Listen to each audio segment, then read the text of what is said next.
गलत काम करती है। 500 रुपये होटल वाले लेते हैं और 500 रुपया वो लेती है। यानी कि 1000 रुपये में? हाँ शॉर्ट करती है। अच्छा, 1000 रुपये में यानी कि गलत। हाँ जी 1000 रुपये में शॉर्ट करती आप किस टाइम?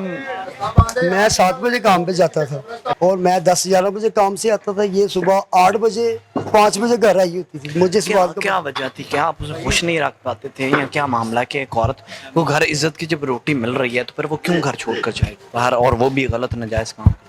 मैंने जब शादी की थी इसके साथ ये फील्ड में थी। यानी किस फील्ड में? यही फील्ड में थी। अच्छा, आप जो जब चले जाते थे, ठीक है, क्या ऐसी वजह थी कि यहाँ तो दो वजह हो सकती है ना, यहाँ आप खुश नहीं रख सकते? नहीं खुश रखता था। वो जो मेरी बीवी थी वो अपने पहले मियाँ को घर पे बांट लेती थी। तो मैं कहता था किरण ये 2000 ले ले। घर में जब जाता था तो उसमें दरवाजा नहीं खोलती थी। अच्छा, नहीं रात को ऊपर चली जाती, हाँ। ठीक है, आपने उसको किस तरह पकड़ा? मुझको ऐसे